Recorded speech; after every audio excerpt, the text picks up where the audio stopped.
This chapter is agriculture. In the previous chapters, we have read about the importance of resources like land, soil, water, plants, etc.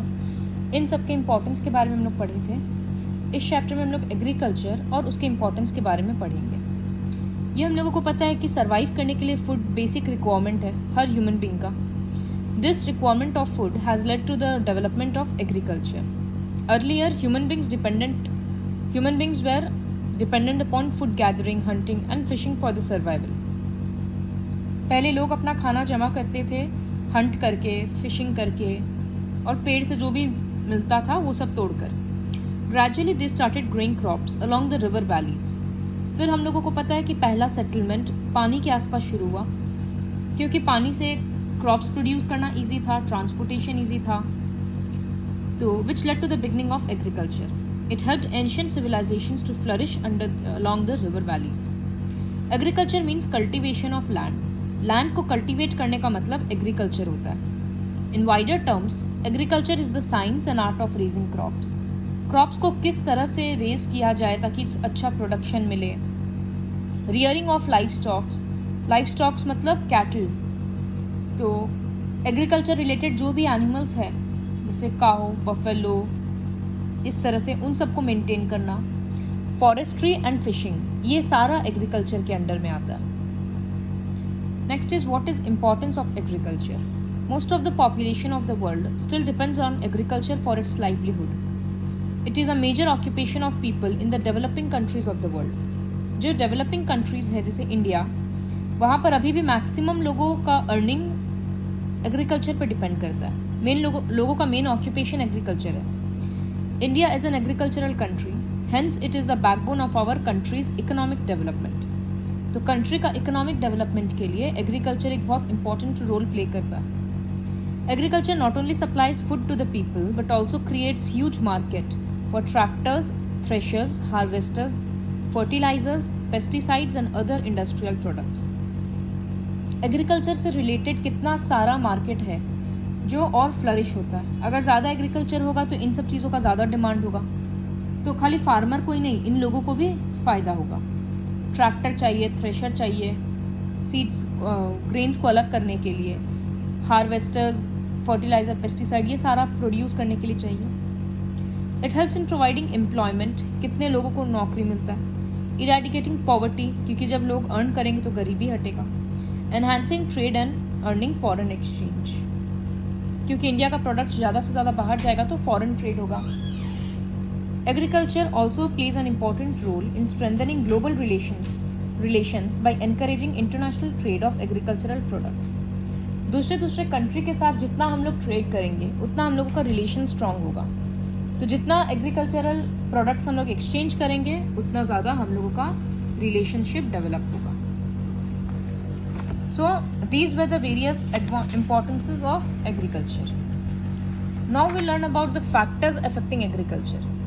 मतलब agriculture किन किन factors पे depend करता है. तो जैसे हम लोग पढ़े थे ना, सॉइल फॉर्मेशन के लिए अलग अलग फैक्टर्स हैं, रिलीफ, क्लाइमेट, उसमें भी आया था.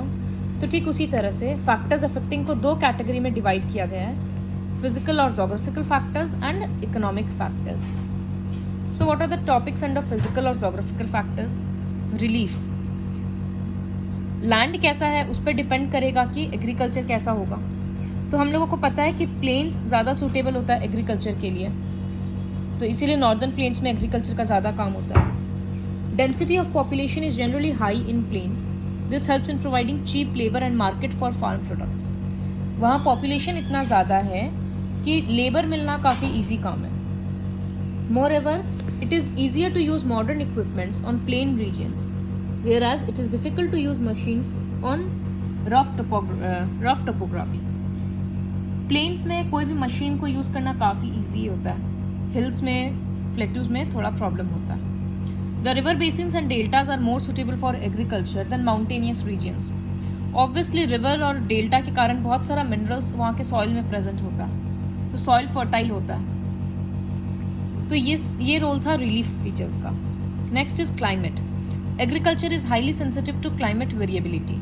मतलब हर क्रॉप का टेम्परेचर का अपना रिक्वायरमेंट होता है. क्रॉप टू क्रॉप टेम्परेचर अलग होता है. तो इसी वजह से इतना ज़्यादा क्लाइमेटिक वेरिएशन है पूरे इंडिया में, तो अलग अलग टाइप का क्रॉप्स अलग अलग जगह ग्रो किया जाता है। जैसे wheat is a crop of temperate region, लेकिन rice grows well in tropical region. तो इसीलिए वीट नॉर्दर्न पार्ट में ग्रो किया जाता है इंडिया के, और राइस ज़्यादा साउथ इंडिया साइड में ग्रो किया जाता है क्योंकि बारिश ज़्यादा चाहिए।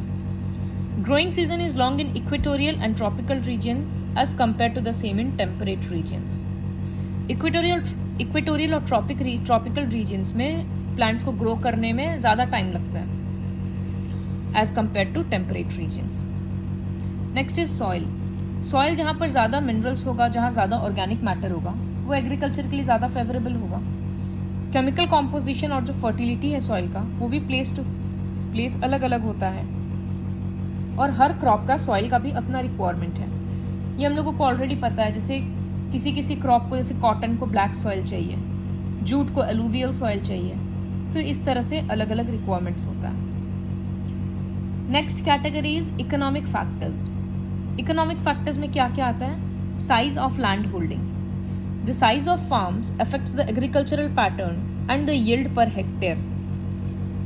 In the densely populated areas of the developing countries, farm size is generally small.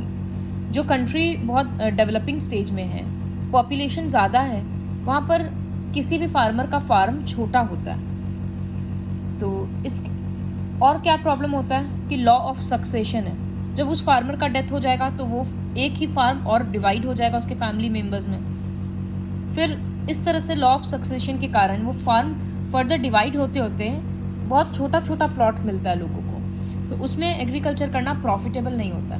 वो सिर्फ अपने फैमिली को सस्टेन करने के लिए ही कर पाता है। तो उन लोगों को ये करना चाहिए कि अपना सारा स्मॉल होल्डिंग्स को मिलाकर एक लार्ज फार्म क्रिएट करना चाहिए, जिससे कि वो लोग ठीक से एक प्रॉपर क्रॉप ग्रो करके प्रॉफिट कमा पाए।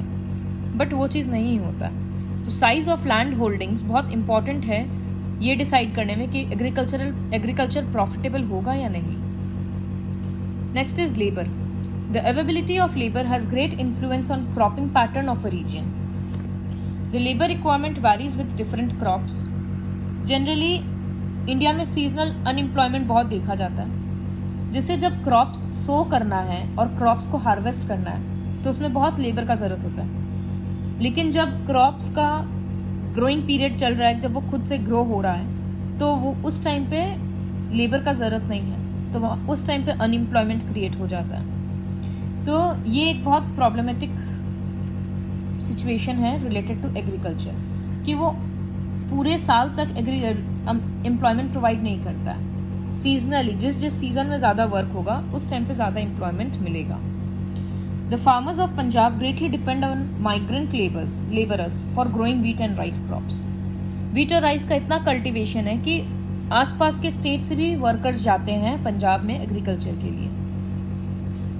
Next is capital. All agricultural inputs, जो भी सामान खरीदना है, जैसे HYV सीड्स खरीदना है, इरिगेशन के लिए फैसिलिटी सेट करना है, फर्टिलाइजर, पेस्टिसाइड्स, मशीन्स, लैंड अगर उधार पे लेना है तो लैंड लीज, फॉडर, फ्यूल, जो भी सारा चीज़ है, एनिमल्स का सर्विसेज के लिए वेटरनरी सर्विसेज चाहिए, इन सब के लिए कैश चाहिए, तो वही होगा कैपिटल में।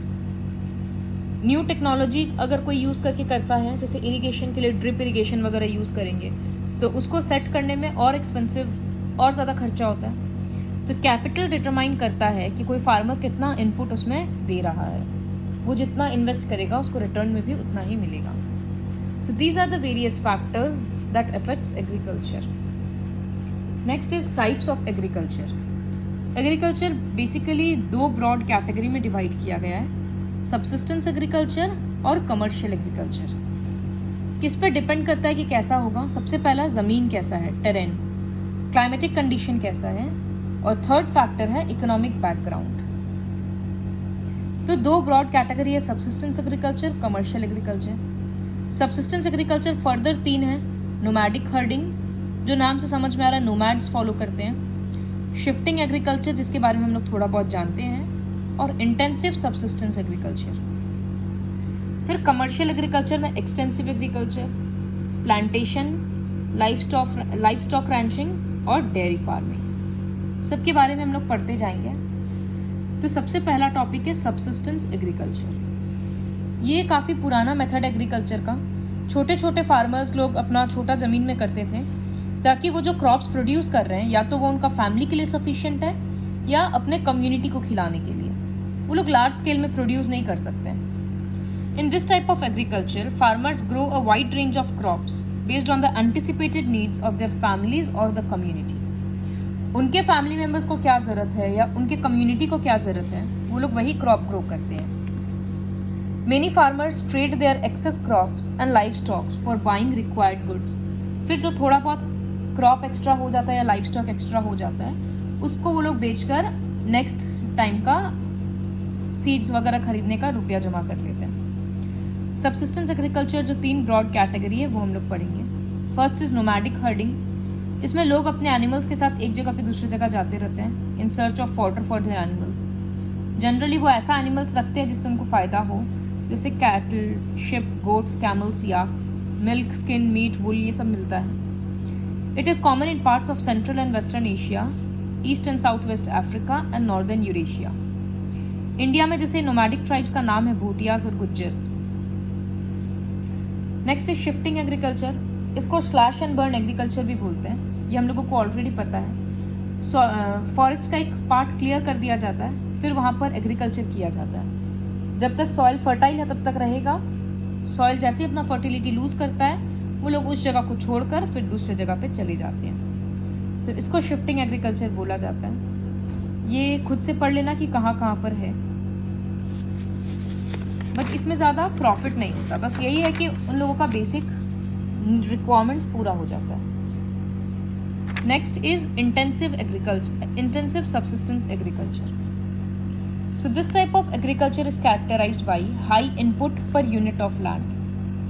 Although the nature of this agriculture has changed in many areas, it is no more subsistent. Still, the term intensive subsistence is used to describe the agriculture practiced on small plots of land in thickly populated parts of the world. जहाँ पर land बहुत छोटा है और population काफ़ी high है, वहाँ पर इस तरह का फॉलो किया जाता है। The peasants are so land hungry that every bit of tillable land is utilised for agriculture. जो थोड़ा सा भी ज़मीन है वहाँ पर वो लोग एग्रीकल्चर शुरू कर देते हैं, इसीलिए उसको इंटेंसिव बोला गया है। बहुत एक्सेसिव यूज़ लिया जाता है लैंड का। There is intensive use of land, multiple cropping किया जाता है और बहुत ज़्यादा मैनुअल लेबर यूज़ किया जाता है। मशीन्स वगैरह का ज़्यादा यूज़ नहीं होता है। Variety of manuals and fertilizers are used. But during recent decades, intensive agriculture has registered a significant improvement. अब लास्ट के 10-15 साल में इम्प्रूवमेंट हुआ है क्योंकि मशीन्स का ज़्यादा यूज़ किया जा रहा है और अच्छा क्वालिटी का सीड्स और फर्टिलाइजर्स यूज़ किया जा रहा है। कंट्रीज जैसे चाइना, इंडिया, जापान, मलेशिया, इन सब में इंटेंसिव एग्रीकल्चर प्रैक्टिस किया जाता है। So in this video will complete up to here only. We'll continue the next portion in the next video.